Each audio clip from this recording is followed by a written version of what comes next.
सगुण अगुण दुई ब्रह्म स्वरूपा, सगुण अगुण दुई ब्रह्म स्वरूपा, अगद अगाधे अनादि अनूपा, सगुण अगुण दुई ब्रह्म स्वरूपा,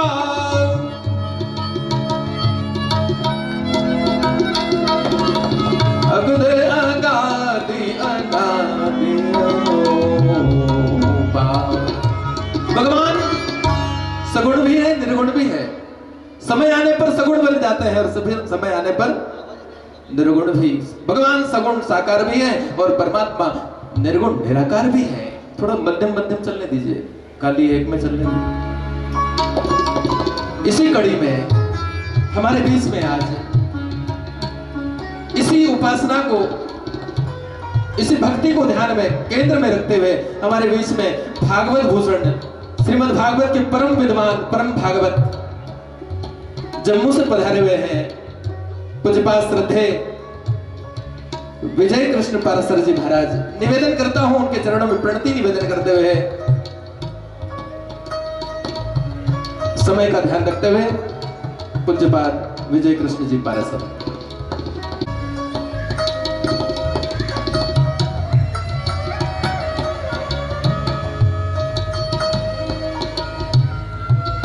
दावन बिहारी लाल की जय।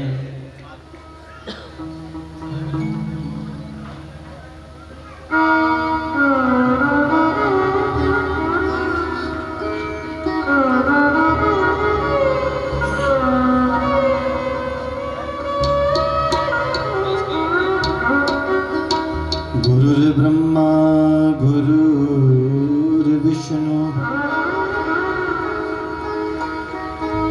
गुरुर्देव महेश्वरा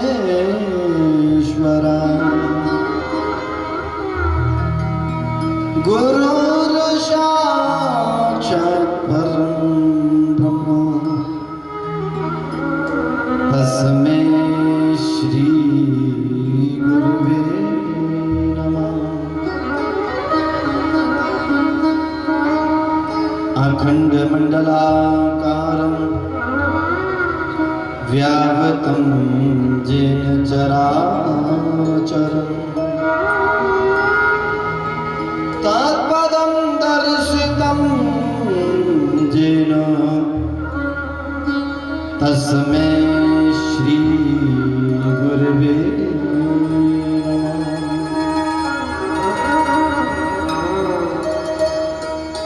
बोलिए वृंदावन बिहारी लाल की। आदरणीय अर्चनी बंदे पूज्यपाद श्री स्वामी नर्मदानंद जी महाराज के चरणों का बंधन करता हूँ। वंदनीय निर्माणी पीठाधीश्वर महाआचार्य जी का वंदन करता हूँ। मंचस्व आसीन सर्व संतों का वंदन करता हूँ। एक बार सबका फिर वंदन करता हूँ। समय का अभाव है तो आइए जरा थोड़ा सा संकीर्तन करके आगे बढ़ते हैं।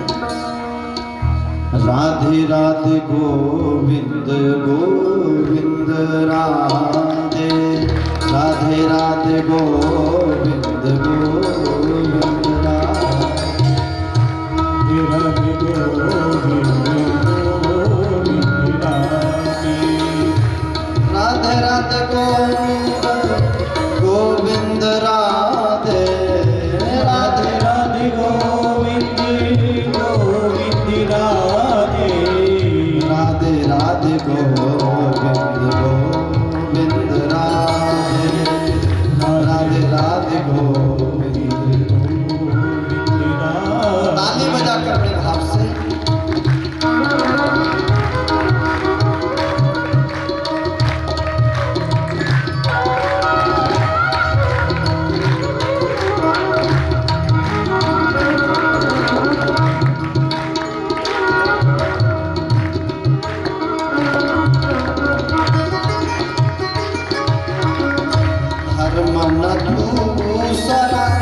संत समान धर्म न दूसरे सती समान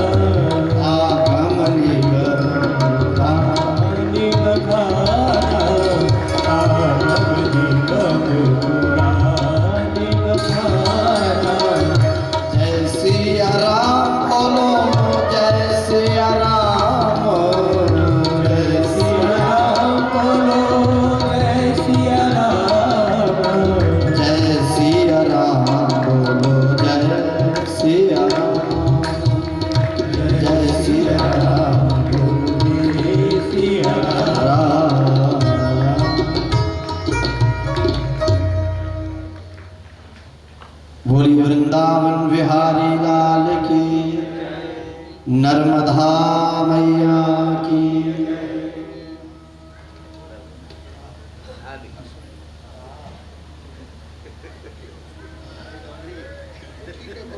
आप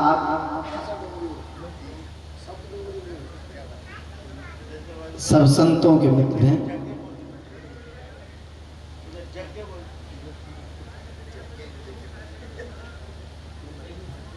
स्वामी जी अपनी यात्रा को लेकर आप जिस आश्रम में पहुंचे, संतों का जीवन ही, जो संत का जो जीवन है, उन्होंने दूसरों के लिए ही अपना जीवन धारण कर रखा है। उनका अपना कुछ भी नहीं होता, बल्कि अपना शरीर भी उन्होंने अपना नहीं माना।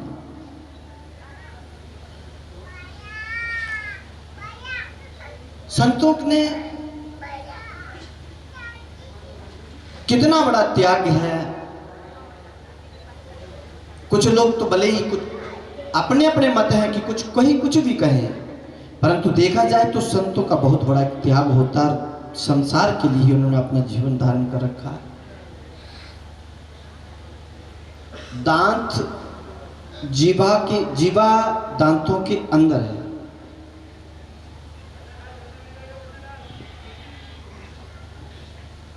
अगर दांतों में अन्न का कण या साग का तण फंस जाए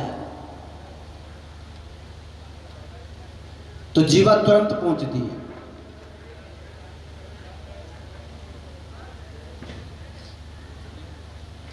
डॉक्टर के पास जाएगी तो बोलेगा कौन? दांत थोड़ी बोलेंगे, जीवा ही तो बोलेगी ना। डॉक्टर साहब दांत में साग का तृण फंस गया, जा अन्न का कण या साग का तृण कुछ भी फंस गया तो बोलेगा कौन? जीवा ने बोला ना। जब जब दांत में किसी प्रकार की कोई पीड़ा हुई तो जीवा ने ही प्रयास किया निकालने का, और अगर डॉक्टर के पास गए तो जीवा ने बोला कि इसमें से कुछ निकाल दो। परंतु अगर जीवा कहीं गलती से बाहर आ जाए तो दांत चल रहे हो तो दांतों ने कभी भी जीवा पर दया नहीं की कि इसने हमारे लिए कितना कुछ किया, और चलो गलती से अगर आई गई है तो इसे माफ कर दिया जाए। नहीं, जब जब भी जीवा कटती है तो दांतों से। इसी प्रकार जब जब दुनिया पर किसी प्रकार का कोई दुख आया तो संतों के पास पहुंचते हैं। संत किसी प्रकार से अपनी युक्ति के द्वारा कुछ टोटका युक्ति करके उसका दुख का निवारण कर देते हैं। मानो कि जब जब दुनिया को लाभ हुआ तो संतों से, और जब जब भी किसी संत का नाश किया तो इस दुनिया ने। परंतु यद्यपि अगर संत किसी को नुकसान देना चाहें, जैसे जीवा अगर किसी को नुकसान देना चाहें तो उसको कितना समय लगता है? जीवा एक बार बोल दे डॉक्टर साहब ये बत्ती सी उखाड़ दी जाए, तो क्या सभी दांत कहें कि ना ना ना हमें हाथ मत लगाना, तो क्या उनकी सुनवाई होगी? बोलो राधे राधे, ऐसे बोलोगे? अगर किसी के दांत में, अगर दांत कभी 32 भी कहे कि हाँ कि हमें छोड़ दो, परंतु उन पर कोई सुनवाई नहीं होगी। परंतु जीवा बार बार कटने पर भी जीवा ने कभी नहीं कहा कि दांतों को कोई नुकसान दिया जाए। कटने पर भी, और जब भी अन्न का कण या साग का तृण फंसे तो जीवा फिर तुरंत पहुंच गया। इसी तरह से संत पर कितना भी कुछ कोई कहे, कितना भी अत्याचार, कितना भी कुछ कहे, परंतु संत कभी अपना स्वभाव नहीं छोड़ते। जब जब नुकसान होने पर भी संत के मुख से उसके प्रति कल्याण की भावना ही निकली। एक महात्मा नदी में जल पान करने लगे तो एक बिच्छू बह रहा था, तो महात्मा जी ने देखा अरे बिच्छू बह रहा, तो उन्होंने हाथ बढ़ाया और बिच्छू को जैसे हाथ में लिए निकालने लगे तो बिच्छू ने डंक मार दिया, छूट गया, फिर पड़ गया। फिर हाथ बढ़ाया, फिर डंक लगाया, फिर पानी में छूट गया। 2-3 बार ऐसा हुआ तो एक बगल वाले व्यक्ति ने कहा, बोले महाराज आप तो इस पर दया कर रहे हैं, आप इसके प्राण रक्षक का प्राण बचाना चाह रहे हैं, इसे बाहर निकालना चाह रहे हैं, इसके बदले आपको डंक मार रहा है, छोड़ो इसको बहने दो। महात्मा जी ने कहा, भैया एक 50 ग्राम का बिच्छू अपना धर्म नहीं छोड़ रहा, और मैं 85 किलो का होके अपना धर्म कैसे छोड़ दूं? इसका काम है जो तुझे हाथ लगाए उसे डंक मारना, और मेरा काम है बहते को बचाना। इसी तरह से संत दुनिया का कल्याण करने के लिए ही उनका जीवन होता है, इसीलिए उनका जन्म हुआ और इसीलिए उन्होंने इस चोले को धारण करते हैं। और परमार्थ के कारण संतन धरो शरीर, इसलिए दुनिया के कल्याण के लिए संत का जो जीवन होता है। मुझे 10 मिनट का ही समय मिला था, तो मैं अपनी वाणी को विराम देता हूँ, सर्व संतों का वंदन करता हूँ। ओम तत्सत। सद्गुरुदेव भगवान पग आगे धरे कोटिन यज्ञ समान, करोड़ों करोड़ों यज्ञों का फल मिलता है, लेकिन हम जो है उसको जो है अन्यथा ले लेते हैं। कैसे भी बैठे रहते हैं, लंबे पैर करके संतों के सामने जैसे तैसे बैठे रहते हैं। हाँ, थोड़ी मर्यादा होनी चाहिए। आप लोग पंडाल में निवेदन है सभी से, कृपया मर्यादा से बैठे सभी लोग। पीछे मेरे भाइयों से निवेदन है जो लंबे पैर करके बैठे हैं।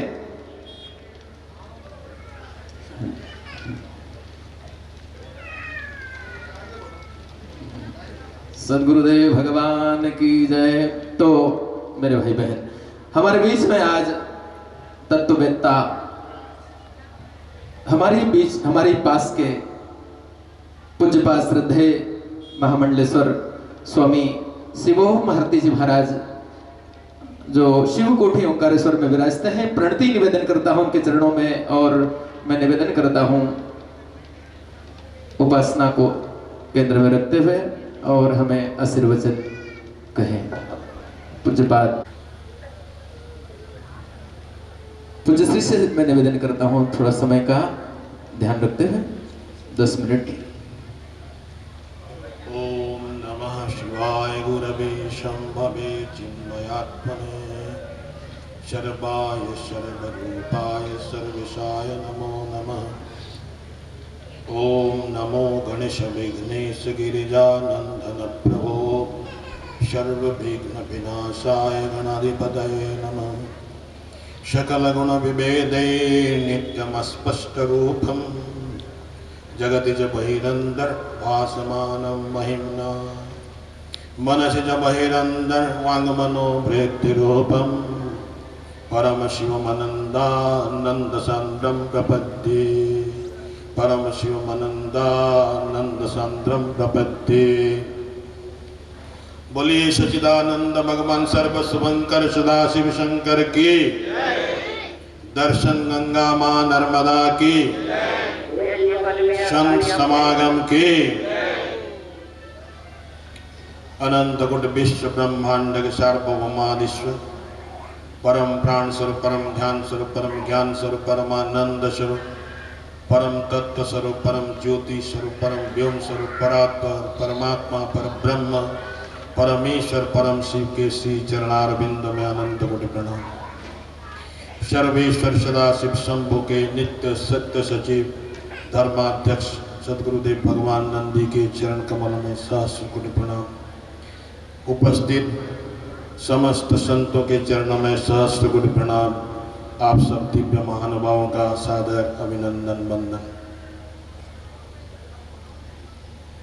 आज का विषय सगुण की उपासना अथवा निर्गुण की उपासना।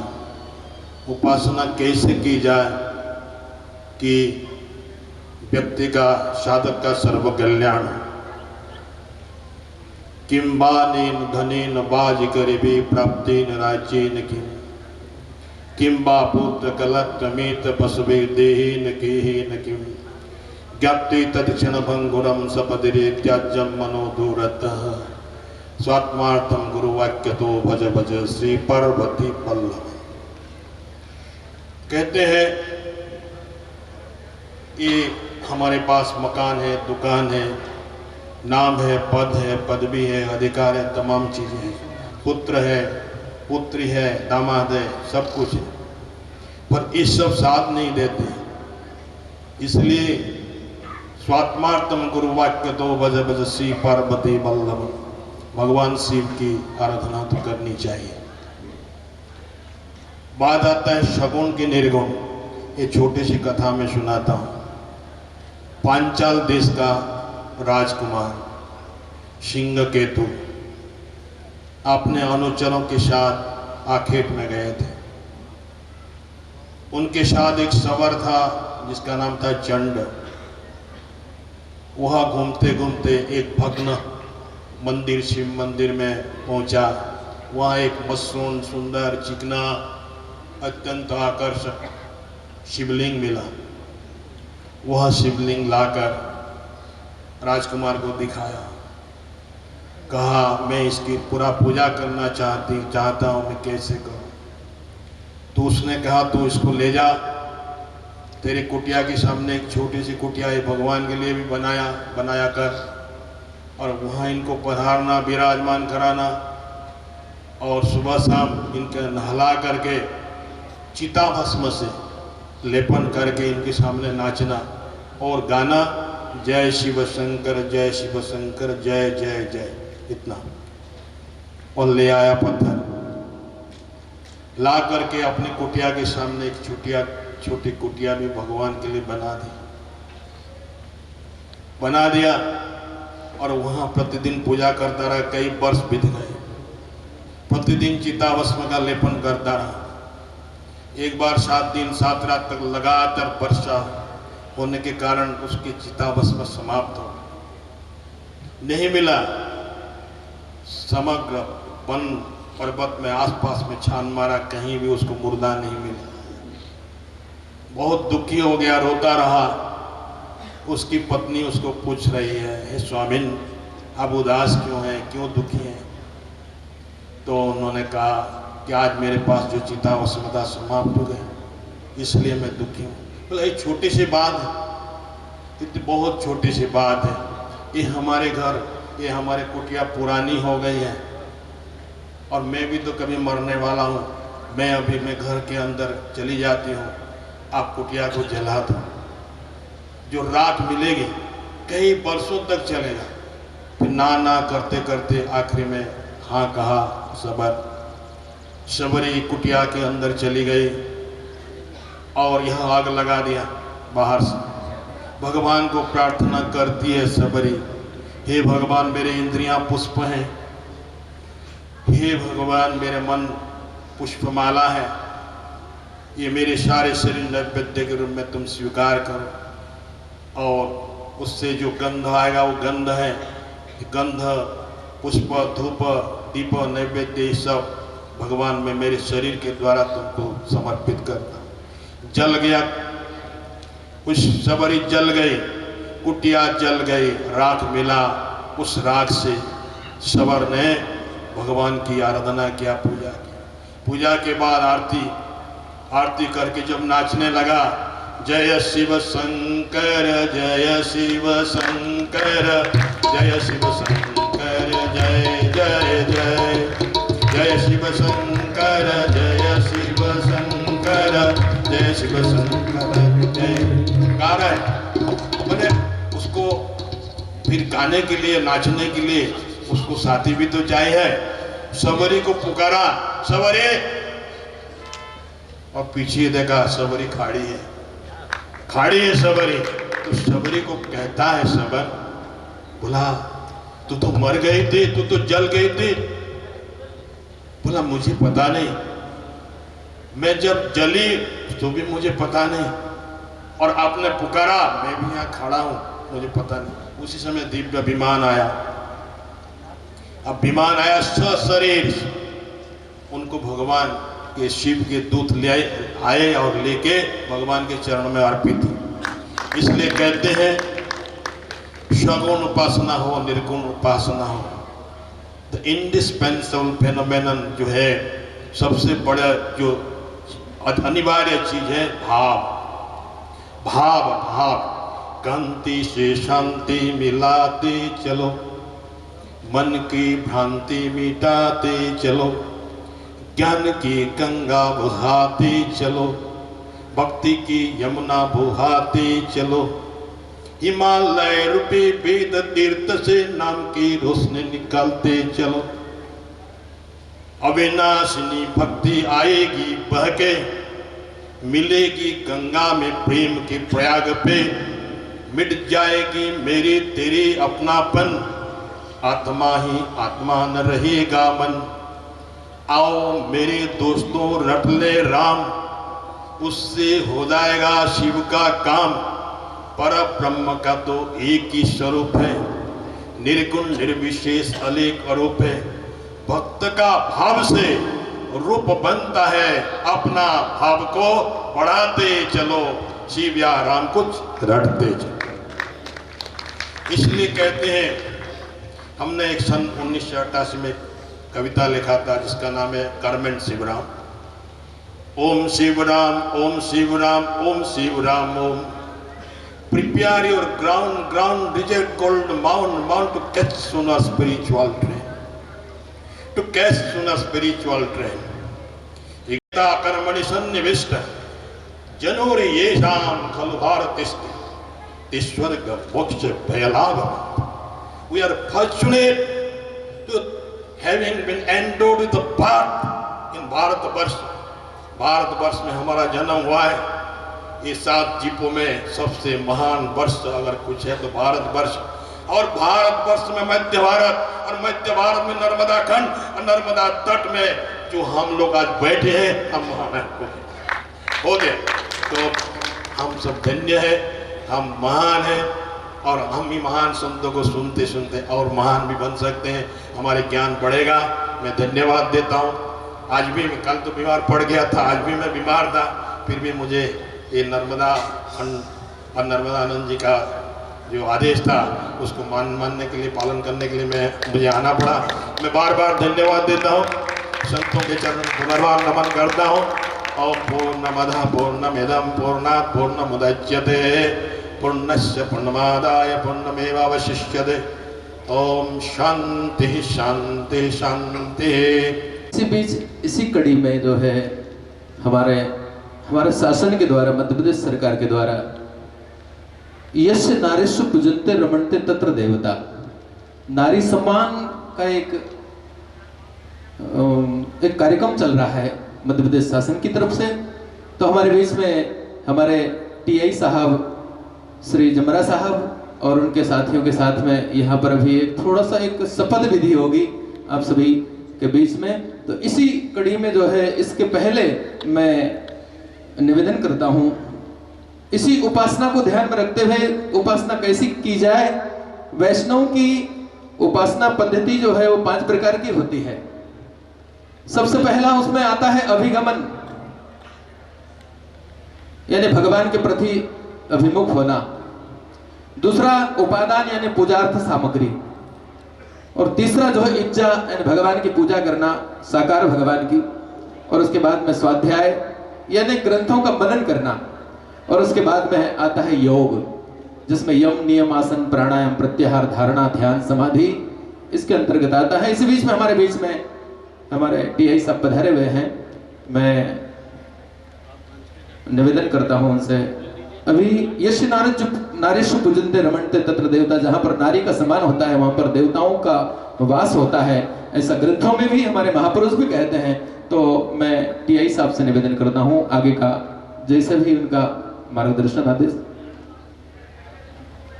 हमारे मुख्यमंत्री महोदय के द्वारा जो है नारी सम्मान का एक कार्यक्रम चल रहा है। हमारे बीच में बहन जी उपस्थित हैं, चेतना बहन जी। मैं आप सभी अपने स्थान पर खड़े होकर के, एक शपथ विधि होती है उसमें नारी का सम्मान करना चाहिए। आप सभी लोग अपने स्थान पर खड़े हो जाएं। सभी लोग संतों के बीच में, संतों की सन्निधि में वास्तव में नारी का सम्मान होना चाहिए। तो आगे का कार्यक्रम जो है शपथ विधि हमारी बहन जी के द्वारा, चेतना बहन जी, चौहान बहन जी के द्वारा। अभी शिवराज सिंह चौहान ने जो महिलाओं और बच्चियों पे हो रहे अपराध के इसमें एक योजना चलाई है नारी सम्मान। उसके तहत आप लोगों को एक जानकारी देनी थी कि जो बच्चियों और महिलाओं के विरुद्ध जो अपराध बढ़ रहे हैं उनकी मतलब उन लोगों की सुरक्षा कैसे कर रहे हैं। प्राथमिकता हमारी यही है कि अगर अपने मोहल्ले में गलियों में छोटे छोटे बच्चे महिलाएं कि उनको कोई परेशान करता है या कुछ बोलता है, लड़के वगैरह परेशान करते हैं, तो आप पुलिस को सूचना करें, उसके लिए भी मतलब सरकार की तरफ से 2-3 हेल्पलाइन नंबर बने हैं। महिलाओं के लिए भी बनी है 1090 और बच्चों के जो अपराध हो रहे हैं उसके लिए बनी है 1098। तो आप लोगों को हम यही बताना है कि अगर अपने घर की बच्चों महिलाओं को कोई परेशान करता है तो आप पुलिस को सूचना दें। और ये एक शपथ है जो मैं आपको दिलवाऊंगी, मैं पहले बोलूँगी उसके बाद आप लोग बोलना मेरे साथ में। आज हम सभी शपथ लेते हैं। आज हम सभी शपथ, थोड़ा आगे हाथ हाथ करके उठा लीजिए, ऐसा हाथ शपथ उठा जैसे लीजिए, होती है शपथ वैसे, लेते हैं। है ना, आगे अपना हाथ करके।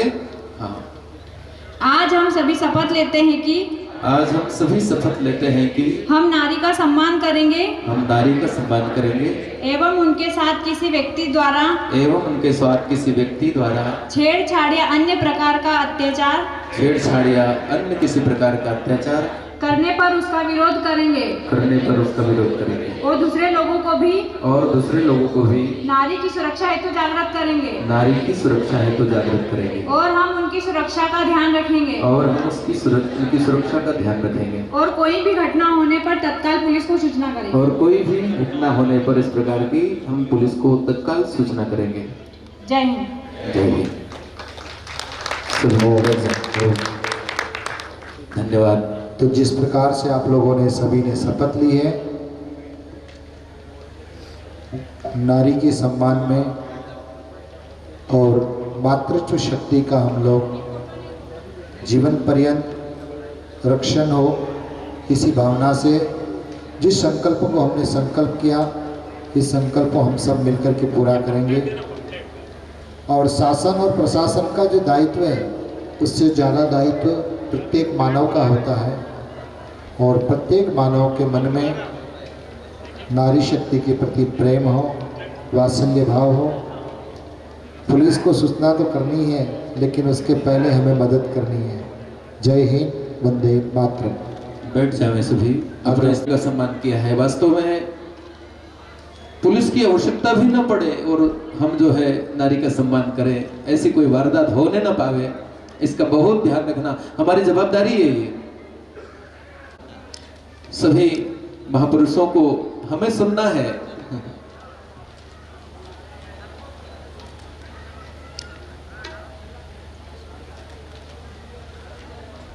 प्रारंभ करें। गुरुर्विष्णु गुरुर्देव महेश्वरा गुरु साक्षात् परम ब्रह्म तस्मै श्री गुरुवे नमः। मनोजवं मारुततुल्यवेगं जितेन्द्रियं बुद्धिमतां वरिष्ठं वातात्मजं वानरयूथमुख्यं श्रीरामदूतं शरणं प्रपद्ये। श्रीगणेशाय नमः। श्री परमात्मने नमः। श्री सरस्वताय नमः। मेरे श्री श्री 1108 रमाण पिताश्री सर आचार्य महामंडलिस्ट मेरे परम गुरुदेव के चरणों में वंदन करते हुए मैं तो गुरु परंपरा को विशेष महत्व देता हूँ। गुरुदेव को 2 बार आश्रम में पदार्पण हुआ, ये मेरा सौभाग्य है। मर्यादा कहती है कि गुरु के सामने शिष्य को बोलना ही नहीं चाहिए, लेकिन आदेश है तो मैं उनके चरणों में बार बार वंदन करते हुए कोटि कोटि वंदना, 1000 बार वंदना, मेरे गुरुदेव की बार बार वंदना। साष्टांग प्रणाम करते हुए जैसे आपको विदित है, जिनकी गंध भारत ही नहीं पूरे ब्रह्मांड में गूंज रही है, 12 ज्योतिर्लिंगों की परिक्रमा करके शिव स्वरूप स्वामी श्री श्री 1008 परम स्नेही अवधूत स्वरूप। और गुरु संत तो शंकर स्वरूप होता ही है। इनमें अगर भेद समझ लिया तो संसार में कल्याण नहीं है। इनका वंदन करते हुए मेरे परम स्नेही प्रिय भ्राता कहूँ जुड़वा भाई बम्बई से पधारे हुए प्रकांड प्रखर वक्ता भागवत के यशस्वी स्वामी चिदंबरानंद जी महाराज, जितने भी मनसाधीन संत चरण विप्र चरण, विषय बहुत मार्मिक है और इसकी आवश्यकता भी है। और ये जीवन में नहीं है। पूजा क्या है, साधना क्या है, उपासना क्या है, ये बड़ा जटिल विषय है। लेकिन गुरु कृपा है तो बड़ा सहज बन जाता है। गुरु कृपा ही केवलम, गुरु कृपा ही केवलम। गुरु की कृपा नहीं है तो प्यारे बंधुओं, कितना भी सत्संग करना, कितना भी स्वाध्याय करना, जब तक तुमको कुछ मिलने वाला, क्योंकि साक्षात देवता है, साक्षात शंकर है। गुरु शंकर रूपिण, गुरु शंकर का साक्षात स्वरूप है और परम तत्व को प्राप्त करने वाला है तो शंकर है। और शंकर की कृपा कब मिलेगी?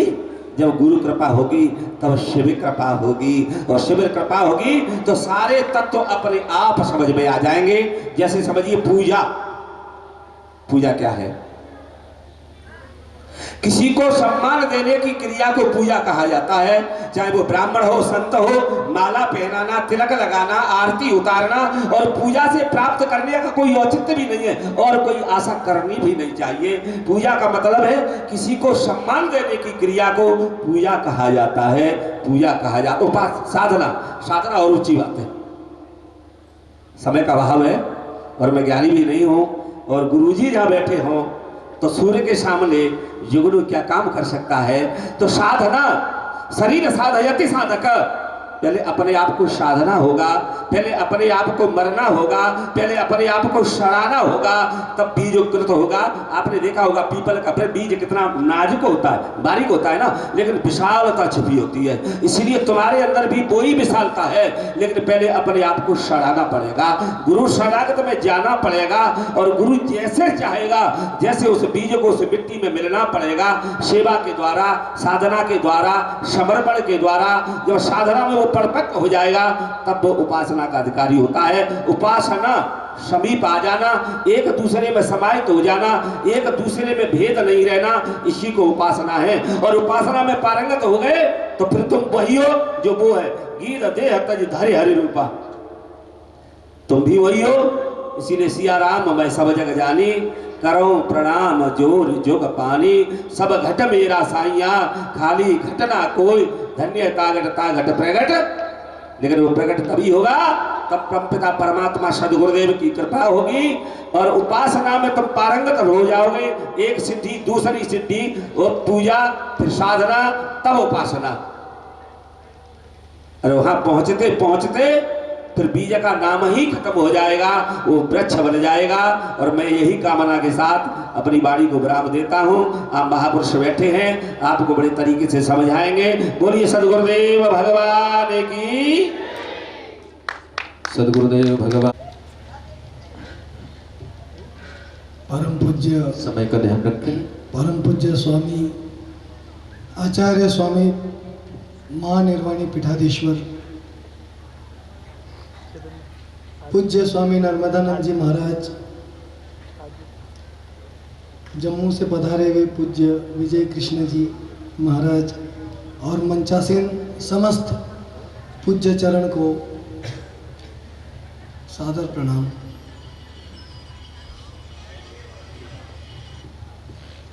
स्वामी जी का विशेष अनुग्रह है। कुंभ में भी परम पूज्य पीठाधीश्वर महाराज श्री का सानिध्य अवसर मिला था, और जब यात्रा महाराज जी ने शुरू की थी तो उस समय भी रतलाम में पूज्य पीठाधीश्वर जी महाराज पधारे थे। देखिए, लोग कहते हैं कि भगवान को देखा क्या। कई लोग इस तरह के प्रश्न करते हैं कि भगवान को देखा क्या। मैं तो आप सबको कहता हूं कि आपको भी अगर कोई पूछे कि भगवान को देखा क्या, तो आपका भी जवाब हाँ होना चाहिए। कैसे? भगवान। भ से भूमि, ग से गगन, व से वायु, अ से अग्नि और न से नीर। पंच तत्व पूरे भगवान शब्द में समाहित है। और सनातन में ईश्वर की उपासना पंच तत्वों के माध्यम से करने की विधियां हैं। देखो, हम नर्मदा मैया को पूजते हैं कि नहीं पूजते हैं? क्यों? कि ईश्वर का प्रत्यक्ष साकार विग्रह है। मंदिर में हम प्रतिमा स्थापित करते हैं और संतों के द्वारा प्राण प्रतिष्ठा होती है और फिर पूजते हैं। क्यों? कि पंचभूतों में से एक तत्व उसमें भी स्थित है। स्वामी नर्मदानंद जी महाराज ने 12 ज्योतिर्लिंगों की पद यात्रा की। तो देखिए, संतों का कोई ना कोई उद्देश्य होता है। उद्देश्य क्या होता है? समाज कल्याण, परहित।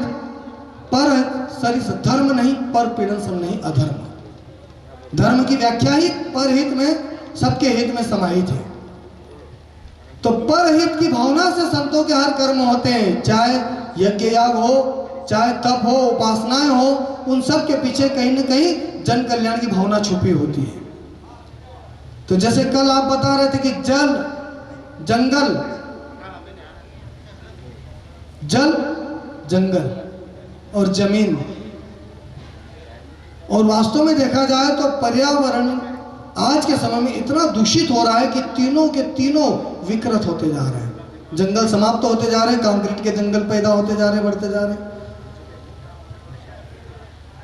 और तमाम प्रकार के जीव जो पहले जंगलों में वास करते थे, पर्यावरण को शुद्ध रखने का काम करते थे, वे पलायन करते जा रहे हैं। और जल तो दूषित हो ही रहा है, इतने कीटनाशक स्प्रे हो रहे हैं जिसकी कोई हद नहीं। तो इतने सुंदर उद्देश्य को लेकर के आपने जो यात्रा निकाली, और जगह जगह देखिए 12 ज्योतिर्लिंग अनेक राज्यों में, ऐसा नहीं कि एक ही राज्य में सारे ज्योतिर्लिंग, देश के अलग अलग हिस्सों में, अलग अलग राज्यों में। और उन राज्यों में यात्रा प्रवेश के साथ एक संदेश कि भाई पर्यावरण को बचाओगे तो आप बचोगे। और पर्यावरण को ही विकृत करने का परिणाम है कि कोरोना जैसी महामारी, जैसे कल आप लोगों को पता चल रहा था, महाराज जी को भी पता चल गया, भले आप यात्रा में थे फिर भी आपको पता चल रहा था कि यहाँ पर कोरोना काल में आसपास के क्षेत्रों में बहुत काढ़े पिलवाए। और आयुर्वेद में ताकत है जी, आयुर्वेद में ताकत है कि साध्य तो साध्य, असाध्य बीमारियों का भी उपचार हो सकता है। परम पूज्य निर्वाण पीठाधीश्वर महाराज जी भी आयुर्वेद के बहुत बड़े ज्ञाता हैं और अपने द्वारा अनेक अनेक हजारों हजार लोगों का, कहते हैं संत गिनती रखते ही नहीं, परोपकार करते चलते हैं। जैसे पानी पर लकीर खींचती जा रही, पता ही नहीं चल रही, मिटती भी जा रही है। ऐसे संत परोपकार करते चलते हैं और उन्हें पता भी नहीं चलता कि कितने निहाल होते जा रहे हैं। तो जल, जंगल, जमीन, पर्यावरण की सुरक्षा, ऐसी महान विचारधारा को लेकर के आपने ज्योतिर्लिंगों की यात्रा की। और आज उस यात्रा को संपूर्ण करने का अवसर आप सबके बीच में, आप सब धनभागी हैं। मैंने कहा ना, भगवान को किसी ने आपको कोई पूछे कि देखा, बोलना हाँ देखा। हमने पंच तत्वों में तो देखा, पर जो पंच तत्वों की उपासना के माध्यम से सभी की चेतना जागृत करने का काम कर रहे हैं, ऐसे जंगम तीर्थों के माध्यम से संतों के दर्शन करके भी हमने भगवान को उनके अंदर देखा है। आप बोल सकते हैं, आप ये नहीं कि हट जाए पीछे, बोल सकते हैं। तो मेरे इन्हीं भावों के साथ मैं अपनी वाणी को विराम देता हूँ और सभी पूज्य चरणों में एक बार फिर से वंदन करते हुए, भारत माता की, भारत माता की जय श्री राम। ओम। इसी जी महाराज विराजमान है, उनके चरणों में प्रणति निवेदन करते हुए मैं प्रार्थना करता हूँ कि आज उपासना को ध्यान में केंद्र में रखते हुए हमें आशीर्वचन प्रदान करें। पूज्यपाद ध्यान योगी। त्यागो दुर्लभो तत्वदर्शनम् दुर्लभो सहजावस्था सद्गुरु करुणा बिनु सद्गुरुनाथ भगवान की जय। अनंत ब्रह्मांड नायक परब्रह्म परमात्मा आद्य शक्ति मां जगत जननी मंचासीन आचार्य महामंडलेश्वर महाराज, सभी संत चरण कहते हैं कि ज्येष्ठों का कनिष्ठों को नाम नहीं लेना चाहिए, इसलिए मैं आचार्य महामंडलेश्वर का नाम और हमारी इतनी हिम्मत भी नहीं है कि हम उनका नाम भी उच्चारण करें। ऐसे हमको सबको एक तीर्थ स्वरूपा नर्मदानंद जी महाराज, मेरी दृष्टि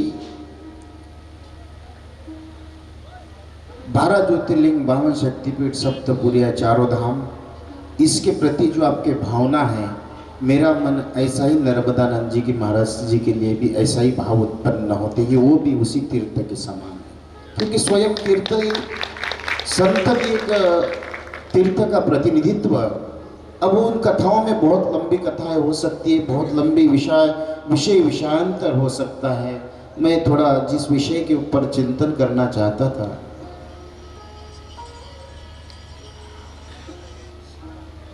महाराज जी परमात्मा ने गीता में, शास्त्रों में, वेदों में, पुराणों में, संत साहित्यों में सब लोगों ने उपासना बताई है। और उपासना का उल्टा अगर कर दे, नाश ना पाओ, उपासना को आप उल्टा कर दो, उसका क्या होता है? नाश ना पाओ। जिसका जीवन में, जगत में, ब्रह्मांड में कभी जिसका नाश न हो, उसका नाम उपासना।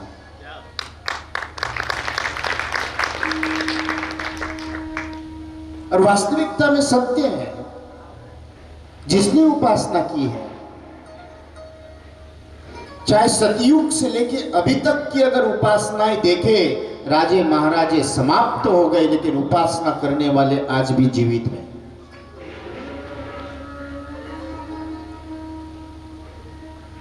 और उपासना शरीर, ब्रह्मांड, सूर्य, अग्नि, वायु, आकाश, ईश्वर, ये भी विनाश हो सकते, लेकिन उपासना करने वाला कभी विनाशित तो नहीं हो सकता, ये बताया महाराज।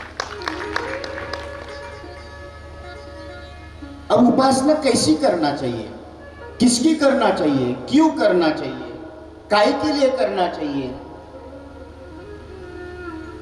अब उपासना है जिसको कहते हैं कि कायिक, वाचिक, मानसिक। उपासना में 4 वाणी के प्रकार आते हैं, 3 शरीर के प्रकार आते हैं। अगर आप देखें तो ध्यान योग के विषय के ऊपर, अगर कर्म विषय के, कर्म तो कल हो गया, लेकिन चाहे कितनी प्रकार की उपासनाएं, 10 महाविद्याओं में नाना प्रकार की उपासनाएं करते करते करते हरेक व्यक्ति में, हरेक मार्ग में, हरेक संत में, हरेक चाहे धर्म, अर्थ, काम, मोक्ष हो, ब्रह्मचर्य, संन्यास, वानप्रस्थ, ग्रस्त, हरेक व्यक्ति के लिए अलग अलग विषय के साथ में कैसी उपासनाएं की जाए, क्यों उपासना किया जाए। अब ध्यान योग के ऊपर अगर मैं उपासना का चिंतन करूं, कर्मकांड का एक अलग विषय है, ज्ञान कांड का एक अलग विषय है। ध्यान में अगर देखें तो 7 चक्र है, 3 शरीर है, 49 प्रकार के वायु है,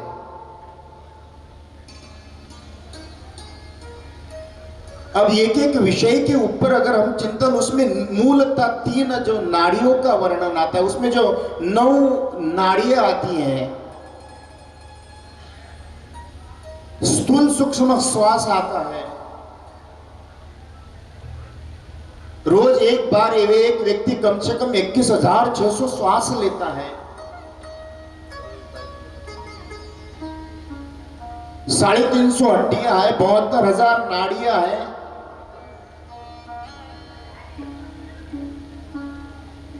कर्मेंद्रिय, ज्ञानेंद्रिय, मन, बुद्धि, चित्त, रंग, रब, रूप, रस, स्पर्श, जिसको हम चित्त या चैतन्य, ऐसे 24 तत्व हैं। उन सभी तत्व के साथ में परात्पर परमात्मा उपासनाओं का तो बड़ा लंबा विषय है, लेकिन मैं आपको एक ही कह सकता हूं महाराज, इन सभी विषयों में श्वास कैसा लेना चाहिए, दीर्घ श्वास कैसा हो। और एक बात अगर उपासना बताई है, 1 मिनट में जो व्यक्ति 4 श्वास ले ले उसको आत्मदर्शन जल्दी प्राप्त होता है।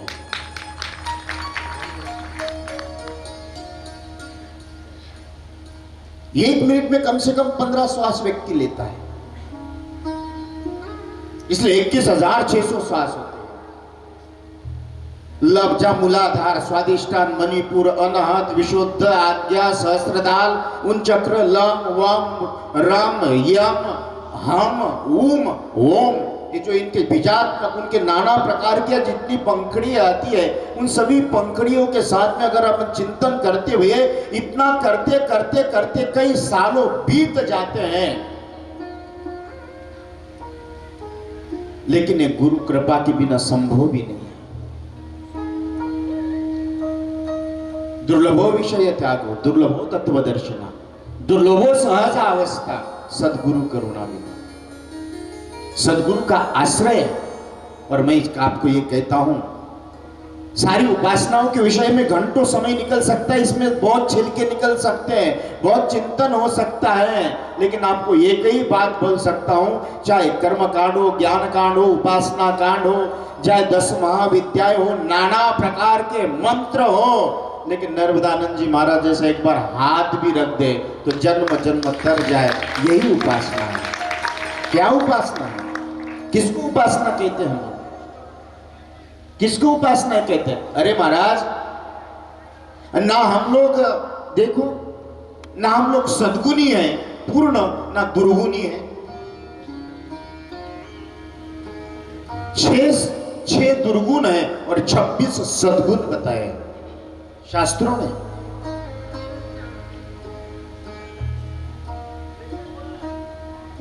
ना हमारे अंतरंग में नाना प्रकार की कौन से सद्गुण है, ना हम लोग महाराज परमात्मा मिलते किससे हैं। और 26 सद्गुण बताया। एक एक गुणों के ऊपर चर्चा नाना लंबी होगी, लेकिन इतना ही कह सकते हैं, हम लोगों का जन्म ज पूर्ण अक्षर है, म पूर्ण अक्षर है, लेकिन बीच का न आधा अक्षर है। यही जीवन है जो पूर्णता कभी प्राप्त नहीं हो सकती है।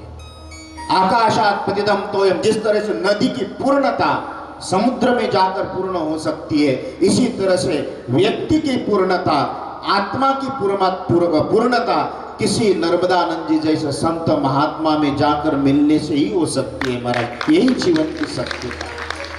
सत्यता क्या है? क्या सत्य है? कितने सद्गुण आपके अंतरंग में बसे हुए हैं। परमात्मा मिले, भगवान कहते हैं अनपेक्ष सुचदक्ष उदासीनो गतविता सर्वारंभ परित्यागी यो मद भक्त समय प्रिय। गीता ने 38 प्रकार के लक्षण बताए। जबकि सद्गुण है, उपासना कब से शुरुआत हो जाएगी?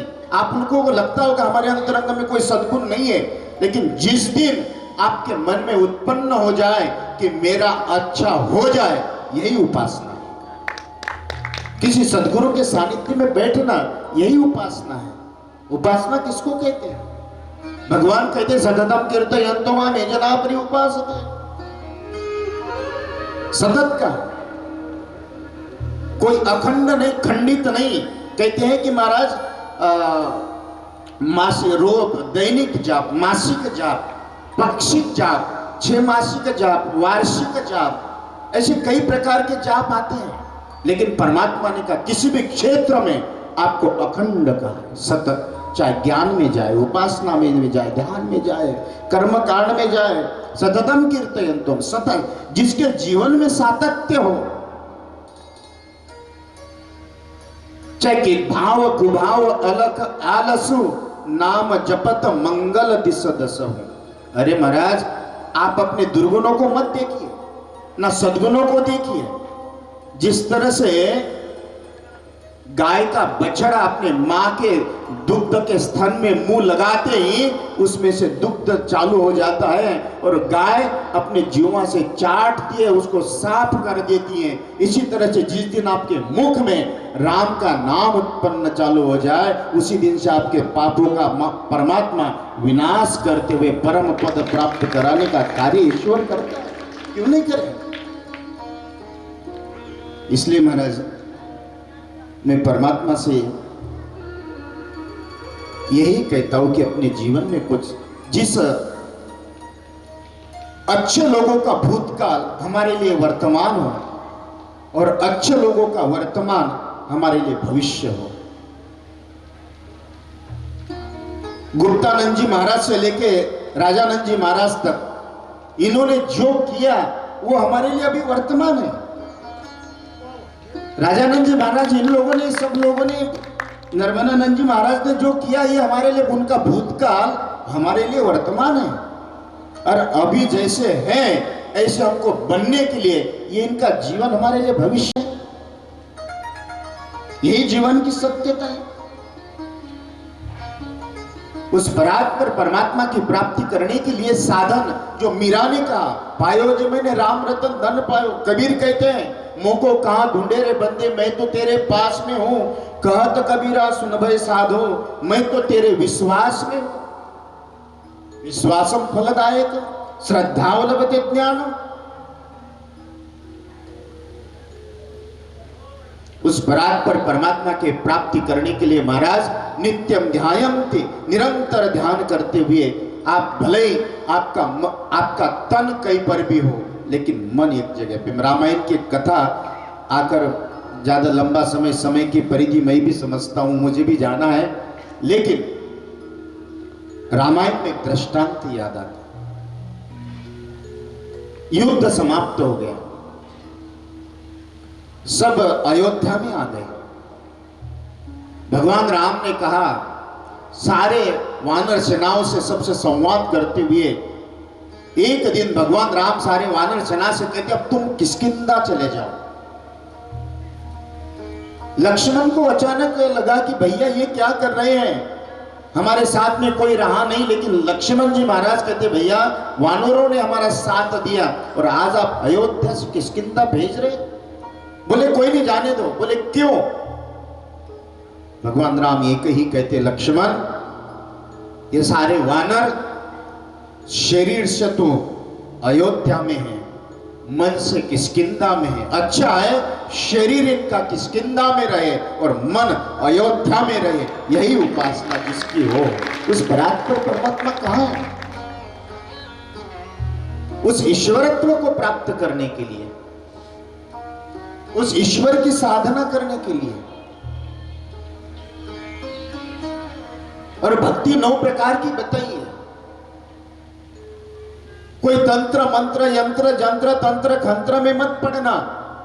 मीरा ने जिस कृष्ण को गाकर प्राप्त किया, शबरी ने अपने गुरु के वचनों के ऊपर जिसका स्मरण किया,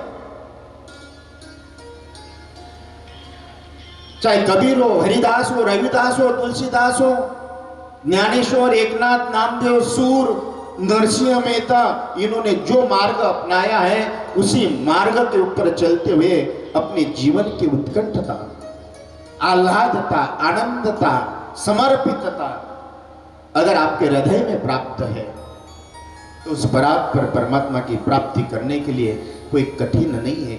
जिस तरह से ब्रह्मानंद जी का एक भजन है महाराज, रहता था पास वो मेरे लेकिन छुपा हुआ करके दया दयाल ने पर्दा उठा लिया। सूरज ना था ना चांद था, बिजली न थी ना वहां, एकदम गजब शाम का जलवा दिखा दिया, करके कसुर माप मेरे जन्मों जन्मों के, ब्रह्मानंद आपने मुझको बुला लिया। यही अपने जीवन की सत्यता है। उस परात पर परमात्मा को क्या प्राप्ति चाहिए? आप क्या दे सकते हैं? उसने मांगा क्या है? अरे हम तो इतने स्वार्थी हैं। अच्छा है, परमात्मा कुछ आपसे लेता नहीं है। संसार और गृहस्थियों की समझदारी आपके पास बहुत है।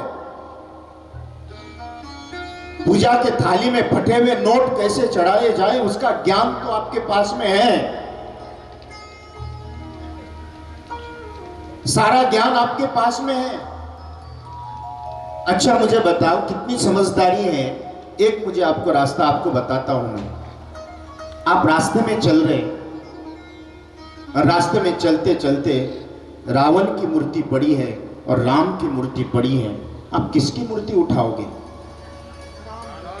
राम की। तुम्हारे जैसा इस जगत में कोई समझदार नहीं है। थोड़ा उससे विपरीत चलता हूं। रास्ते में चल रहे हैं, पोजीशन सेम है। रावण की भी मूर्ति और राम की भी मूर्ति है, लेकिन राम की मूर्ति मिट्टी की है और रावण की मूर्ति सोने की है। किसकी उठाओगे? ये जीवन की सत्यता है। यही सत्यता है।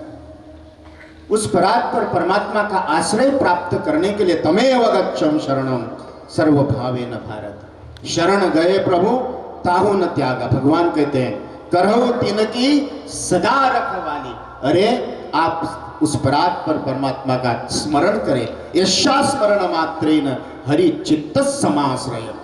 क्या नहीं करता है? परमात्मा कहां नहीं है? वो तो कहता है खाली आवाज दो मैं पास में हूं। उस मीरा की तरह आवाज दो, उस गजराज की तरह आवाज दो। उस प्रहलाद ने महाराज उस स्तंभ में से प्रकट किया। उस तरह की अगर अपने अंतरंग में भाव शुद्ध है तो परमात्मा की कोई कमी नहीं है। इसलिए ये कई भाव अपने परमात्मा से प्रार्थना करें। नारायण कहते कि सन्मुख होई जीव जब मोई। क्या नहीं देता है? सामने तो जाए, मुख में नाम तो हो, भाव को कैसे भी हो, किसी भाव से हो। इसलिए अपने अंतरंग में इतने ही भाव शुद्ध रखना। नारायण जैसे भी है, जिस तरह से भी है, तेरे हैं। और कहते तेरी मेहरबानी का बोझ है इतना, तेरा शुक्रिया है, तेरा शुक्रिया है। तेरी मेहरबानी का बोझ इतना, तेरा शुक्रिया है, तेरा शुक्रिया है। तेरी मेहरबानी का बोझ इतना, तेरा शुक्रिया है, तेरा शुक्रिया। ये उसका शुक्रिया है कि हम लोग इस कथा में आकर बैठे हैं। ये उसका आशीर्वाद है कि नर्मदानंद जी महाराज जी के उस यज्ञ में समय निकाल कर बैठना, ये उसका आनंद है। पता नहीं मुझको कहाँ कहाँ जाऊं, पता नहीं मुझको कहाँ कहाँ जाऊं। तेरी बदौलत से काम हो रहा है। तेरी मेहरबानी का बोझ इतना, तेरा शुक्रिया है, तेरा शुक्रिया है। तेरी मेहरबानी, ये उसकी मेहरबानी है। ब्रह्मानंद जी कहते हैं उस बरात पर परमात्मा की कृपा है। जीवित रखा, जन्म दिया। कथा श्रवण भजन कीर्तन पठन पाठन मनन निजध्यास आत्मनिवेदन। उस बरात पर परमात्मा ने इस शरीर के द्वारा कुछ हो चाहे न हो, बस नर्मदानंद जी महाराज के पास आकर बैठने का सौभाग्य दिया। इससे बड़ी हमारे जीवन की कोई उपासना नहीं है। इतना ही समझते हुए मुझे परमात्मा ने, माँ नर्मदा मैया ने उनके चरणों में ये वाणी की सेवा करने का सौभाग्य दिया। यह सारी वाणी की सेवा उस परमात्मा के चरणों में समर्पित करते हुए मैं मेरे वाणी को विराम देता हूँ। सद्गुरुनाथ भगवान की, अब अपने माता पिता की, सब संतन की, भारत माता की, सनातन धर्म की, गौ माता की, गंगा मैया की, नर्मदा मैया की। सद्गुरुदेव भगवान